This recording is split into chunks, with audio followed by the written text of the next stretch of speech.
I'm excited to share with you all that I've contributed a chapter to the newly published Anxiety Relief Handbook. The handbook provides a unique window into 11 highly effective complementary therapies for you to sample on your quest to ease anxiety. The ebook is available on my website, happynurse.com.au/anxiety relief handbook. I always had these beautiful tools that I could use and utilize to work through anything emotional that I was going through and any sort of mental struggles that were coming up for me that I'd gathered over years of in my own mental health struggles and just living life.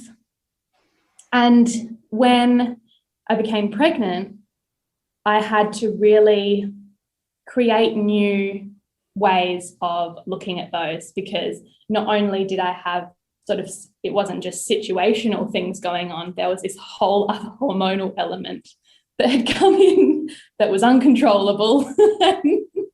And one of my favorite things was just having a shower, sitting in the shower and having a good cry. And that just seemed to work so beautifully for me.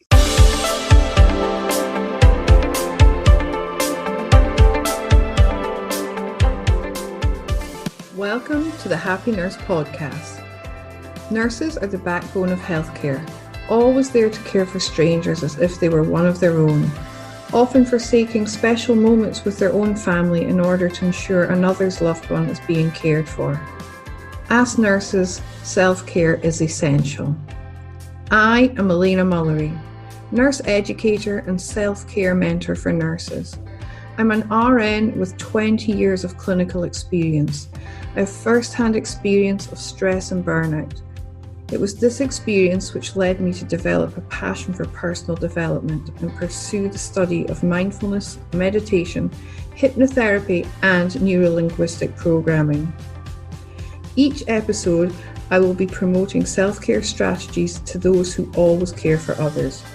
I have broken self-care down into 5 aspects: mental, emotional, physical, spiritual, and indulgence, to make it easy to ensure all your self-care needs are being met.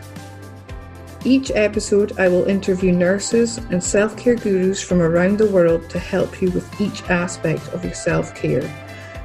Welcome to the Happy Nurse Podcast with Elena Mullery. If you enjoy meditating or you would like to give meditation a try, why not head on over to happynurse.com.au/meditation to download my free guided meditation for stress and anxiety relief. It's 12 minutes of pure self-care. Hi everyone. Today I am joined by my good friend Chambrie Ferrier. Chambrie's been on the show a few times now, and she comes on to speak about her 3 brains and mindfulness and meditation and breath work. So I invited her back today because Chambrie is actually pregnant, and I was really intrigued to see how her self-care had changed in any way while she's been on the journey of pregnancy and looking forward to motherhood. So welcome back, Chambrie. I love chatting to you. Thank you, Elena. Thank you for having me back. Congratulations on your beautiful little bump that you've got there. Oh, Not so little. How many weeks are you? 31? 31 weeks. Yeah, getting very close. It's very exciting. And this is Chambrie's first baby, so she's experiencing it for the first time. So, I just thought that I would love to have a conversation with you around how your self-care has maybe changed whilst you've been pregnant, because I've got 2 children myself, and looking back to like 13 years ago when I was pregnant for the first time, I wished I'd known then what I know now. So I'm really intrigued to kind of unpack what you've been doing and find out how you've been looking after yourself. So do you just want to share a little bit about your journey so far, or anything you want to share with us? Absolutely. Yeah, I suppose I'll give you a little bit of a rundown on what's been happening so far, and then we can go into it in more detail if you have any questions. But I was extremely lucky to be able to choose the position that I wanted to be in for pregnancy, and to really be able to immerse myself fully in this transition. I've been staying pretty much at home. I stopped working about 13 weeks in from around, fairly close. And had a very unwell first trimester. It was a lot of the fatigue and morning sickness just got to me pretty hard. Whilst that was happening, my fiance was working away, fly in, fly out. And he was on a roster of 3 weeks on and 1 week off. So emotionally, we had also moved to Margaret River, beautiful Margaret River, but I'd moved away from my family and I was sort of just down here in the middle of winter, sick, sleeping on the couch, eating corn chips, and that's about it. Crying in the shower. Do you know what? I'm listening to you and I'm thinking, this is really so kind of familiar to me, because when I first became pregnant with my eldest son, I found out I was pregnant the day before we got on the plane to emigrate to Australia. He wasn't planned. He was a beautiful surprise, but very similar. I got here, it was all brand new. I didn't know anyone. I'd left all my family support at home.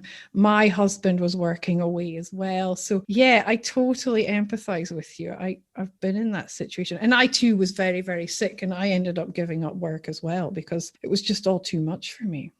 Yeah, it's just something that if you can do it, I think it's very beneficial to be able to just give yourself the time and space. But for me, physically, it wasn't the hardest thing being sick. It was the emotional and mental part, that being away from family, having my partner away. That was definitely what I struggled with the most for probably the first half of my pregnancy. And within saying that, you're almost, I guess I was just fully absorbed into shedding who I was and creating this human and going into this transition of becoming a mother, but not quite one yet, and not working. I didn't really have anything to distract me. So daily it was thinking about all of the things going on in my body, in my head, emotionally. And pre-pregnancy, I felt a really good, within, I suppose, my 3 brains that I talk about, is I had a really good and healthy mental health and emotional support regime.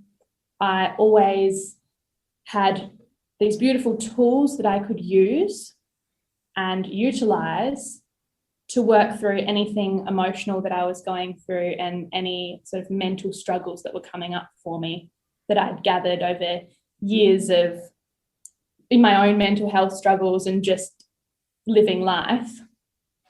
And when I became pregnant, I had to really create new ways of looking at those, because not only did I have it wasn't just situational things going on, there was this whole other hormonal element that had come in that was uncontrollable.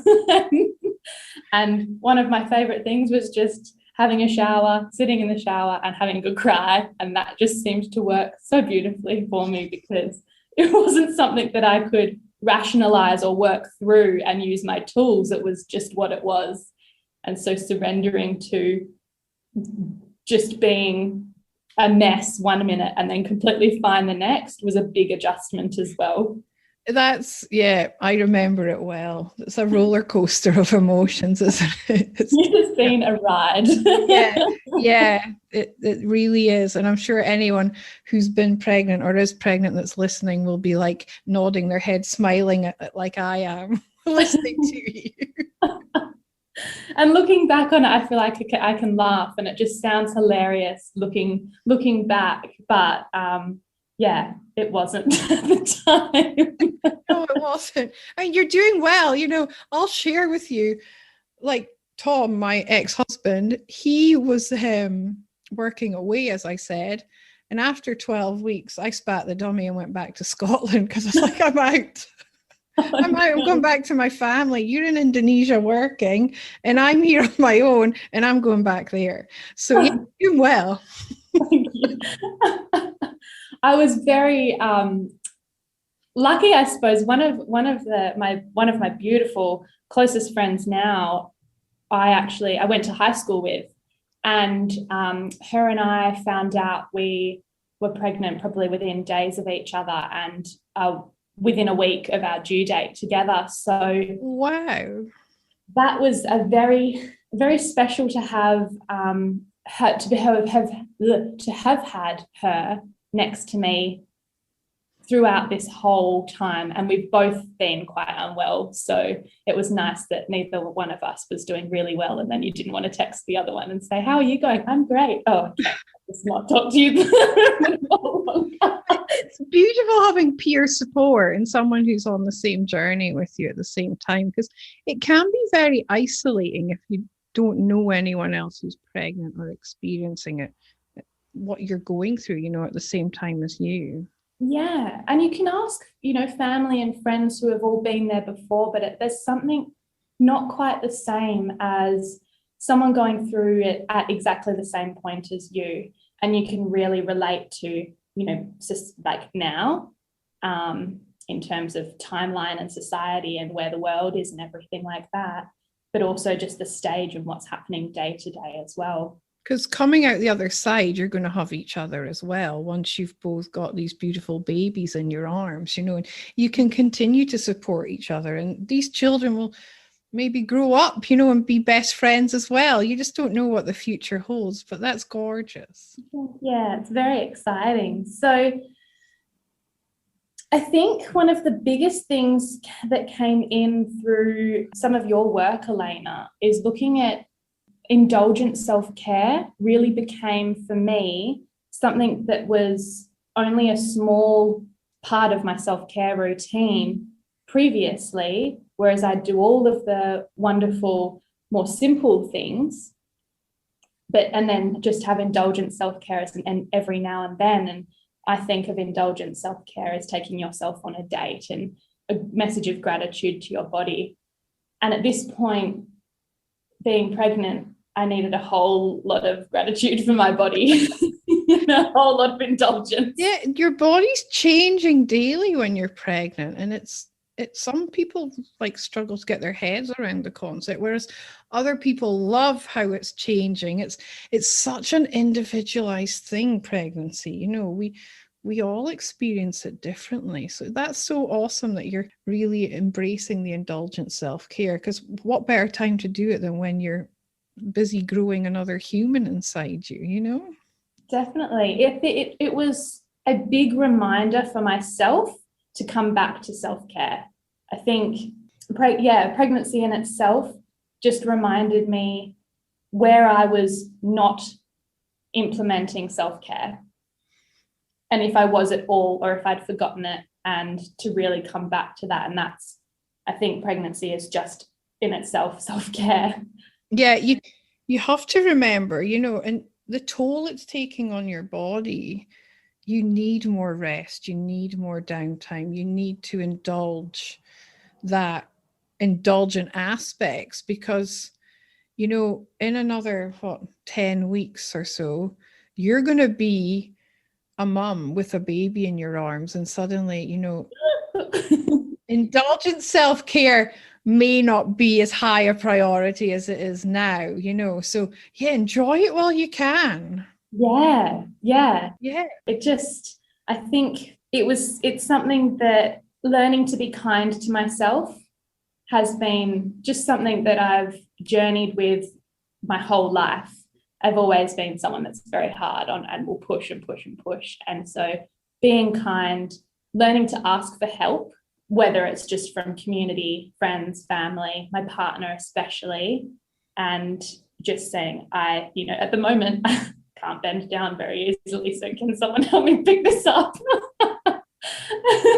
Yeah, oh, I remember it. I remember getting stuck in the bath at about 32 weeks. You know, I couldn't get out. I had to get help. Oh, yeah. Just I was in Coles the other day and the couscous was right at the bottom. I had to climb up the rails to just bring myself back up. bless you. Oh, God. It's funny, isn't it? We laugh. Yeah. So, yeah, being kind to myself and allowing that indulgent self-care, and very much within like the physical health part, diet became, at the start of my pregnancy, for the first half when I was sick, it was really just giving my body what it asked for. And if that was corn chips and hot chips and a couple of sausage rolls, that's all it was. Yeah. And if that's what my body needed, I really listened to my body in the way of just, this is what you need. And when I felt my body was I really lost my appetite afterwards, and I'd started a few nutritional supplements that I needed from certain blood tests and deficiencies. And there came this point where I wasn't as ravenously hungry anymore. And I felt my body was really just getting everything that it needed. Whereas before it was obvious it must have just been trying to get all of these stores in and all of these little minerals and vitamins that I was lacking. And now there was this balance, and Bub was somewhat developed as much as possible and is now just, I suppose, in bulking season. Yeah. It's not as huge. And so I'm finding that, I found really listening to my body with what it needed in that aspect, and being kind to myself. And if it was just hot chips that I needed, allowing that and not having the guilt that comes with that. It's funny the things you crave, isn't it? Yeah. If you got both of mine, I couldn't get enough milk in me. Now I don't drink milk. Like, I drink almond milk or soy milk, but back then I was drinking cow's milk, and I was drinking 2 liters a day. I just could not get enough inside me with both of them. It's really bizarre. But obviously my body wanted the calcium, or so. I don't know what it wanted. Yeah, that was my thing both times. For me, it was salt. Anything salty and savory, carbs and salt were my 2 things. So the hot chips just went down a treat. Yeah. Especially with nausea, just munching on some corn chips in bed was just perfect. So that was my thing, and noodles. But yeah, it's really interesting, isn't it? Really. Yeah. And the other thing I really craved with my youngest one was chocolate mint, anything that was minty and chocolatey. And now he absolutely loves chocolate mint stuff. And I'm like, I wonder, you start to question, was that because I craved it when I was pregnant? Who knows? Like, maybe one day they'll do research on this stuff, but it's really interesting, isn't it? Very interesting. And green apples were another one. I couldn't look at red apples, but green apples were just such a treat. They're much more sour though than the red ones, aren't they? Yeah.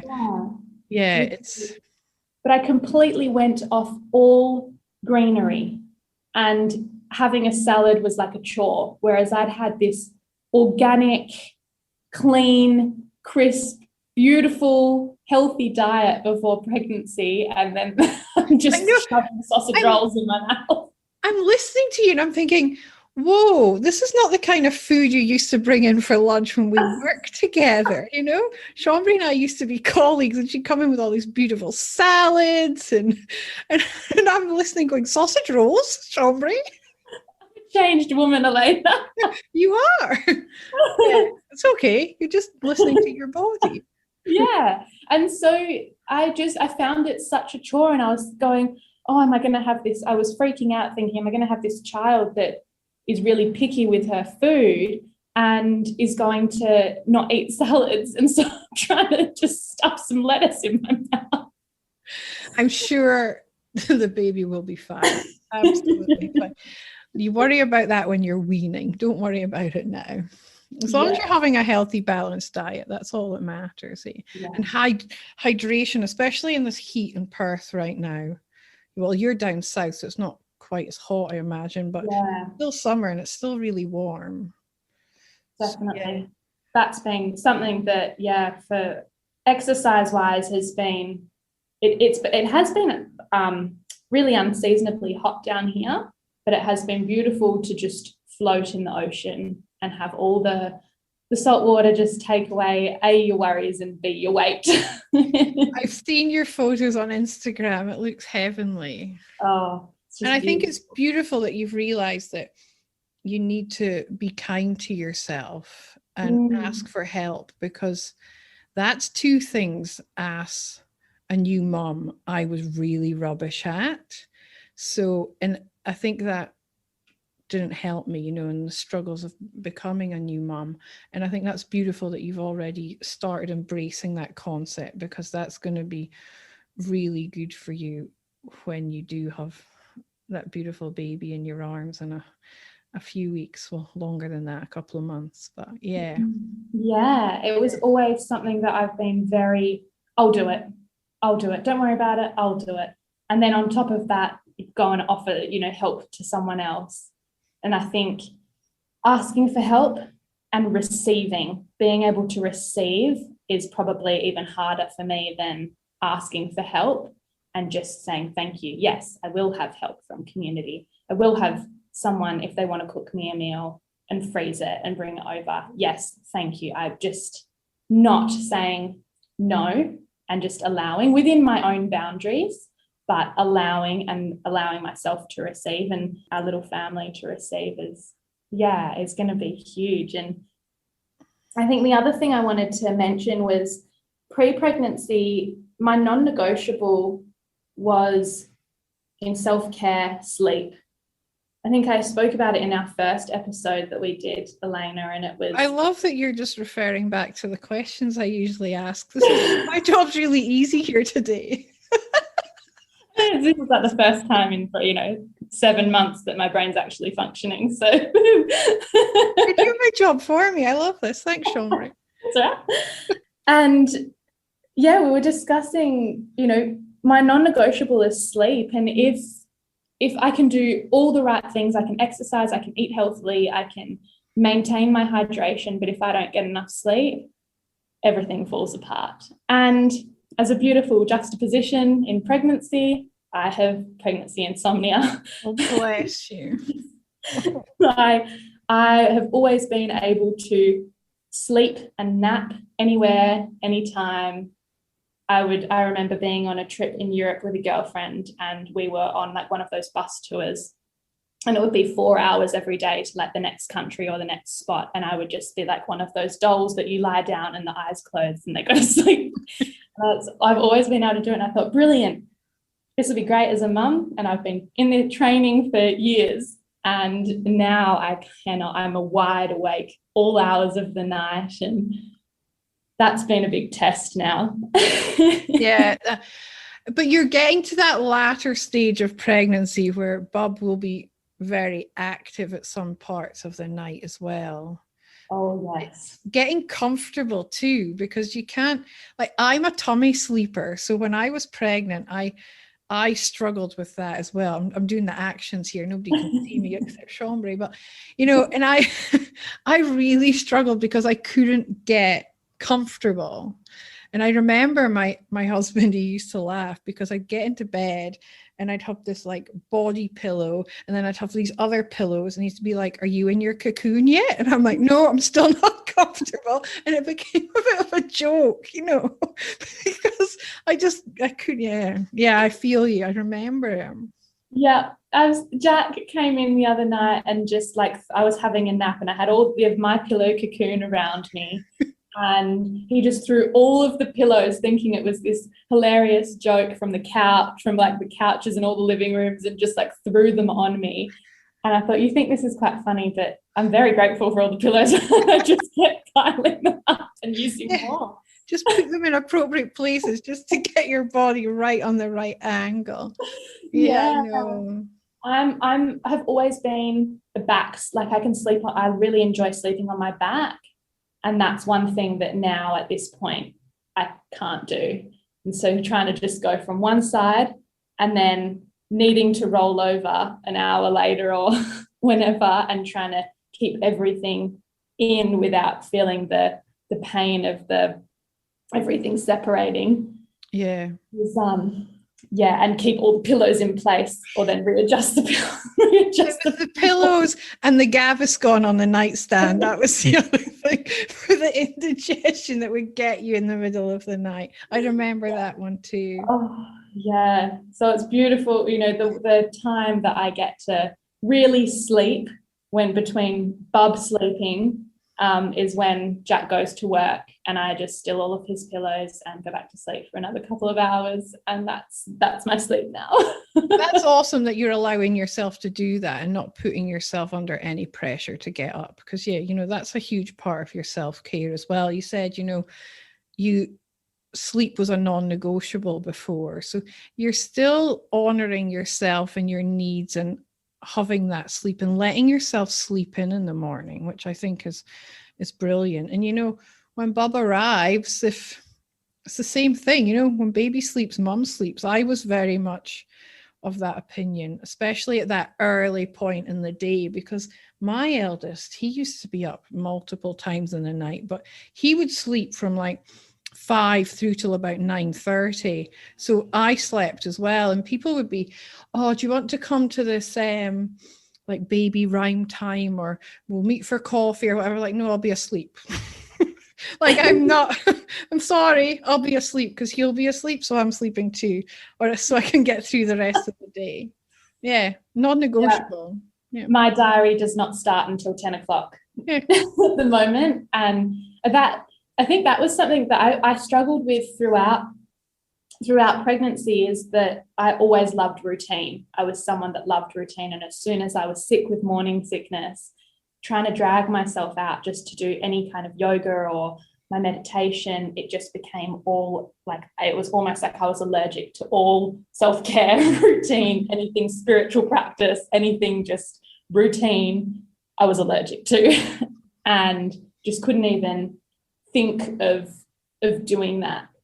And I think, yeah, as soon as 30 weeks came around, I finally accepted, finally surrendered, and said, okay, mornings are not mine. I don't need routine. I'm not going to have one for quite some time.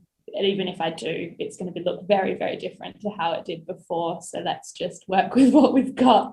Yeah, I think that's one thing like pregnancy and motherhood prepares you for, is that you have to learn to go with the flow. Because if you're trying to micromanage and control, that's when you add extra stress onto yourself. And, you know, suddenly you've got this extra human that needs you, and you can't kind of be self-centered anymore, because, you know, it's a game changer. And like, I know how many people said to me, you know, your life's about to completely change. And I was like, yeah, whatever. No one can prepare you for it. And you can read all the books you want. And I'm sure anyone who's listening who has had a baby will understand what I'm saying, you know, but it's the most beautiful transition in your life at the same time, you know, and suddenly you've got this amazing baby and this unconditional love. And it's beautiful, but it's that just learning to go with the flow, you know, and doing what's right for you. And I think I speak from being a mom of 2 children with ADHD. So obviously I've had to throw the traditional parenting books out the window and learn to just go with the flow with them. And I wished that I'd had the insight I have now back when I did have newborn babies, because I probably put myself through a lot more stress than I actually needed to, just by trying to be in control and live up to other people's expectations of what I should be doing, rather than just listening to myself and doing what was right for me and my children. So yeah, that's awesome that you're just surrendering and going with the flow, because that'll steady you on good. You're going to rock this motherhood thing, Chambrie. You've got it sorted already. Thanks. I don't know how sorted I've got it, but I feel I'm getting there. Yeah. And you've got Mum's not far away. She's in Perth, isn't she? Yeah. So I think her plan is to come down and be around. They've got a house not too far away, so she'll be here if I need her. And that's awesome. Yeah. So I think the other thing is that support, is like we were talking about before, and I may not have had a huge amount of it at the beginning, and there's been this beautiful shift that's happened, and Jack's home now every night, which was such a blessing before having him away, and being able to have family support. And I suppose part of that was then me asking and saying, I need some help, I need some emotional support. Yeah, that's been really special. So it is if you have support, and I think you will always have support in various differing ways if it's not in how you originally think. Yeah, and that was a huge thing for me. I've never shared this on the podcast before, but I will now. This was back in 2008. I moved to Australia, but as I said, we found out I was pregnant the day before we got on the plane. At 13 weeks, I'd lost 10 kilos. I was so sick. My husband was working in Indonesia. I was on my own, and I got on the plane and went back to Scotland for a few weeks just to have family support around me. That few weeks turned into 2.5 years. And bless him, Tom, my ex-husband now, he managed to get a transfer back to Scotland. And I ended up having the baby back there just because I needed that family support network around me. There was something in me knew I had to get myself back there. And my family were all absolutely amazing, and they all kind of came around and helped me out. And but I know I couldn't have done it out here on my own without them around. And like, that was, it's one of these life lessons. It wasn't the fact that we were giving up on our Australian dream. We came back 2 years later with this 2-year-old rather than just saying, oh, we're not doing it again. And the second time round, I've been here ever since. I'm nearly 11 years in, but it's that, and as you said, it's that support. It's needing that support around you. And I knew no one here, and it was a real it was a funny time. And of course, all the pregnancy emotions were involved as well. And I look back then and think, my poor husband. But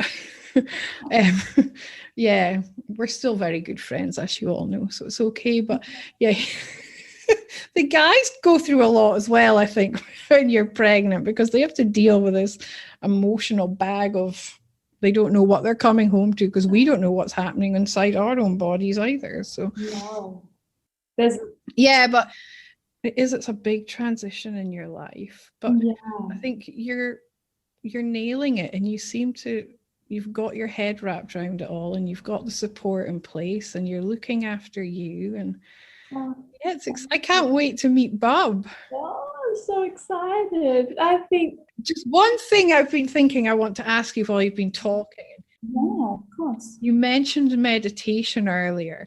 I didn't meditate when I was pregnant. It wasn't a thing I did. I've went on to do my mindfulness training since. So how do you find meditating while you're pregnant? Like, does Bob love it, or do they get really active? I'm interested to know. It depends. It's something that I'm still reintegrating. Before, pre-pregnancy, I did probably between half an hour and an hour of meditation a day, either whether it be split up or in one, and it was very static meditation. And I would just sit in that lotus position, and it was just, for me, either integrating what had been through the day or what I need to do, or just to have that peace and quiet and come back to clarity and presence within my life. And that all went out the window very frustratingly during pregnancy. And now just allowing myself, whether it's 2 minutes or 5 minutes, or sometimes it can be half an hour, to just sit and it looks slightly different. I may not be as focused, but Bub loves it. She really does. And it is, in a way, it's a beautiful way to be able to connect with my baby. And I'll have either both hands on my belly or one on my heart and one on my belly. And sometimes she'll just be, boxing the whole time, so women away. Or sometimes she'll just be completely still and sleeping. I suppose it depends what time of day in her schedule it is. Yeah. No sleep-awake schedule. Miss up all night. Yeah, she's been up all night. So if it's nice and early in the morning, she's still sleeping. But and then even if she is kicking, it's really nice to tune in really deeply into what her movements are and how they are and what they're doing. Yeah, that's gorgeous. And I was just thinking as I was listening to, just having your hand on your bump and really feeling what she's doing and being completely present with her in that moment, because it's such a special, magical time being pregnant. And you don't have the bumps only there for half of it, and you're only aware of what they're actually up to in there for probably less than half. So it's a very fleeting time when you consider it in your whole life. So being able to just sit there and be present and really connect with her, and just feel what she's doing and how, and I bet you she's loving it, because you're obviously really calm when you're in that meditative state. So that's sending her that same kind of energy, and that's gorgeous. Yeah, she loves it. And I mean, one of the things that probably my biggest struggle in pregnancy was early on, I couldn't connect with her. I didn't feel like I was connected to my baby. I felt the most disconnected from pre-pregnancy. I have always dreamed of being a mother. I have been maternal since coming out of the womb myself. And I have always been, dreamt of, I was never really one for dreaming of marriages or the future too much, but I knew in my heart that my purpose was always to be a mum, and could really connect with the vision that way. And then when I was pregnant, very early on, probably not until I really started feeling the kicks. And I did feel them quite early, but even still there was this separation. I just felt like I couldn't connect. And I really struggled with that mentally, having all sorts of thoughts, whether I'd be a good mother, whether I've chosen the right thing, whether now's the right time. Just an array of these horrific, scary thoughts were just coming through my head. And I wasn't even doing my meditation, so that probably wasn't helping. And feeling a lack of connection was, something that, again, I had to surrender to and just sit with it and know that it may come, it may not until she's out. And I know for some people, some people struggle with postnatal depression. I think I really struggled with a bit of prenatal. And that was, not connecting to Bub early on was probably one of those things for me. So one thing that helped me is journaling and just writing to her each day or each week how I'm feeling. And then I started writing poetry as well. And that was just one of my creative processes that I felt I could get how my emotions out onto the page and onto the paper and do something creative, as well as keeping my mind occupied, as well as letting myself and the page know how I was feeling and really acknowledging that. And this is, coming from someone that nearly failed English in high school, and I'm writing poetry. So lots of changes in pregnancy. Beautiful. And because you are journaling, and I'm a huge fan of journaling, you've got this to look back on and share with her one day. And I've got really lax and I don't do it anymore, which I'm I feel bad about, and I wish I had been more kind of strict with myself with it. But when my babies were young, here's a tip for you. I don't know if you've done it yet. I wanted to get them an email address so that they got their names. Okay. Bear with me here. And I used to write them, like they didn't have the email account, obviously, but I wrote them an email every month telling them about what had been happening in their life that month. So now they're all sitting in their inbox when they do eventually get that email address, waiting for them. So they've got like this timeline of events throughout the early years of their life waiting there for them, so they can, it'll probably be more for my benefit. I've got boys, they probably won't care, but I know it has been logged somewhere for them. That's incredible.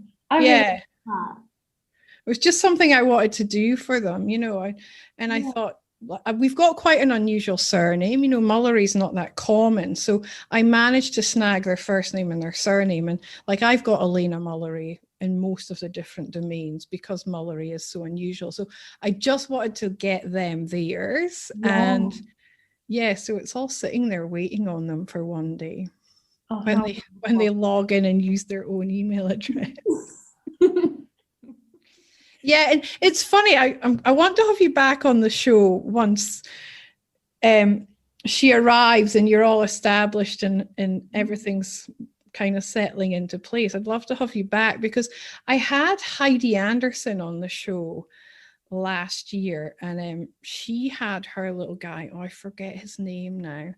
But she was actually with him while we recorded, and it was gorgeous. And you can hear him even in the once we edited, we left some of it in. You hear him crying and cooing and stuff. And we were talking about her journey through, becoming a mom in the early months of motherhood. And it was a really awesome podcast. It was well received. So I'd love to have you back just to follow up on this episode and see how things are going and get to meet her. Of course, I would love that. Little fourth trimester. Yeah, or even later, like no pressure, just whenever you're ready. Yeah. We'll do this again and we can see how you're traveling, because you've got all the strategies in place. I love how you're just nurturing you and you're connecting to her. And I think, like you were saying, you struggled to connect with her early on. I was with you in that both times. I think because you feel so rotten, and these people who don't feel rotten in the first trimester, they're so lucky because both of mine, I lost heaps of weight. My body changed initially by getting much smaller than it is. I think with the eldest, I lost 10 kilos, and the younger one, I lost 7, just because I was so sick. And I struggle to connect too, because there's nothing physical to connect to, you know what I mean?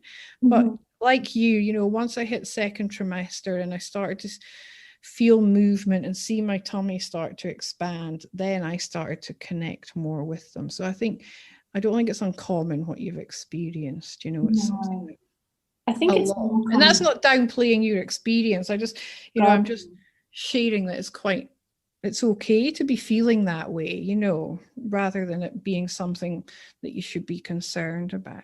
Yeah, I think it's something that happens a lot more commonly than we talk about and than we think we do. And something that I suppose lastly is, we see all of these mothers or pregnant women that we have this vision or this mindset. I know I definitely did, that you kind of need to soldier on and you need to keep doing what you were doing before pregnancy and keep working to a certain level or keep exercising to a certain level, or we see role models or people here and there and we think we need to be like that as well. I think for me, stopping work completely, and luckily I was in the position to be able to do that, and I'm very grateful for that, and I acknowledge that not everyone can, but to be able to have the time and the space to give to yourself to be fully in the transition is something very special. Yeah, definitely. I know the first time I just did some casual, because I obviously went back to Scotland, and I was very lucky that the department I worked in prior to leaving, I'd been there for 10 years, and I contacted the manager and he was like, yeah, you can have some casual shifts. So I just did the odd casual shift. And then with my youngest one, I worked, again, it was casual because my husband was working fly in, fly out. And I just worked, I think I stopped at 30 weeks with him. But yeah, I wasn't putting too much. And I had a 3-year-old at home as well. So, the second time round, you don't have the luxury. So enjoy it, Chambrie. But I remembered with my eldest, I worked up until like just casual. I think I was only doing 20 hours a week, but I worked in theatres. I was on my feet all day. And I worked up until 36 weeks. So he arrived at 37. So I felt completely done because I was like planning this 4 weeks of just complete me time, and thinking this is going to be awesome. And yeah, in fact, his dad was away working in China, and he literally just landed back in Scotland the day before he decided he was making an appearance because he was so early. So God. He's still always in a rush. So then something can never change. Yeah, he was in a rush to arrive, and he's still always in a rush. Yeah, bless him. But yeah, it's been wonderful chatting to you, and you're looking so well. I know the listeners can't see you, but yeah, and it's lovely to follow you on this journey. And yeah, I'd love to have you back on the show. I'd love to be back. Thank you so much for having me once again. It's my pleasure. And you take care. And I don't like saying good luck because it doesn't feel like the right term. You know what I mean? I'm just, sending love, and I can't wait to hear the news that she's arrived and you're both doing well. That's probably the best way to do it. Perfect. Thank you so much, Elena.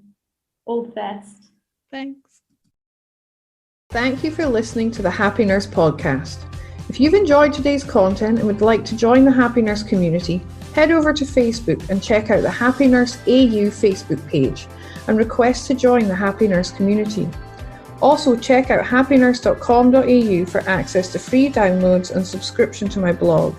See you soon, and in the meantime, remember to always offer yourself the same compassion that you so freely give to others.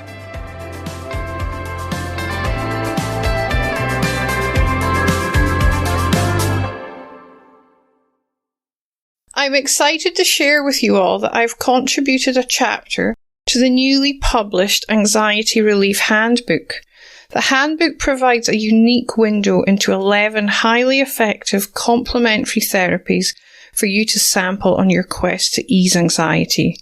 The ebook is available on my website, happynurse.com.au/anxiety relief handbook.